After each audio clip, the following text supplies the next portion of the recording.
Yesterday we were speaking about one of the biggest zechuyot for Chodesh Elul is learning and practicing keeping the peace, especially at home and with other people.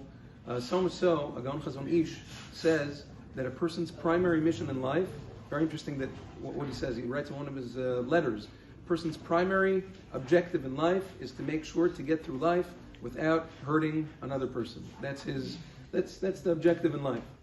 Once there's a baraita in Masechet Derech Eretz, one of the Masechtot Ketanot, Derech Eretz Rabbah Perek Vav. The baraita tells a story that one time Hillel had an important guest over, Hillel Azakin, and he was sitting down and they were waiting to be served.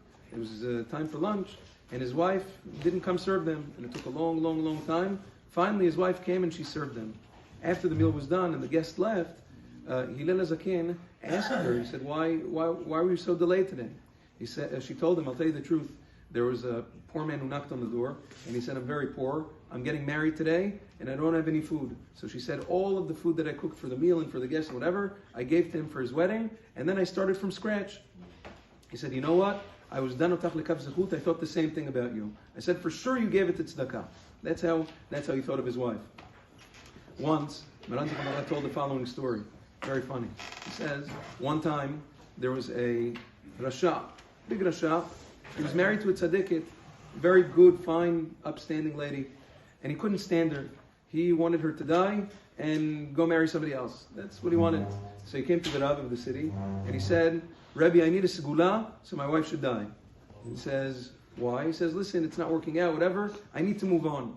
He says, "Why don't you just divorce her?" He says, "I can't afford her ketubah." He says, "Rebbe, give me a segula." He says, "Okay." He says, "You know, the Gemara says that if a person makes nedarim u'shvuot, if a person makes vows and oaths and doesn't keep them, that causes his wife and his children to die." So he says, "I have a good idea. It's almost Yamim Noraim.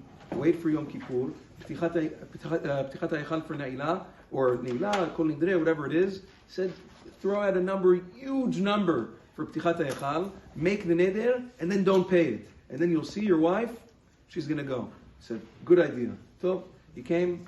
This guy blew away the competition, $20,000, $25,000, $50,000, Zacha, right?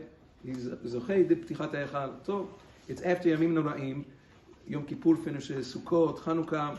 He sees she's still alive and kicking. So he came to the Rav. He said, "Rebbe, your segula didn't work. You know, she's still alive. What do I do?" He says, No. Don't worry. She has 2 weeks left to live. You're going to see. After 2 weeks, it's done. But do me a favor. The last 2 weeks of her life, so that you don't have a guilty conscience afterwards, treat her nicely. At least the last 2 weeks, be nice to her, be affectionate, whatever." He said, just treat her nicely for the last 2 weeks. And the guy said, okay, fine. He goes home, and Be'emet, he starts treating her nicely. He says, wow. Sees now he really starts to have feelings for her. He sees she's really a good woman, upstanding, she's a tzaddiket. Towards the end of the 2 weeks, the guy comes in a panic to the Rav. He says, Rebbe, plans changed. I don't want her to die.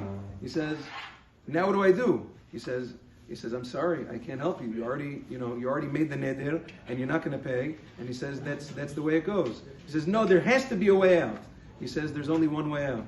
He says, the only way out is if you pay your neder. That's the only way, that's the only way you're going to be able to keep her alive. The moral behind this story is very resounding. Kol tov, Yom tov.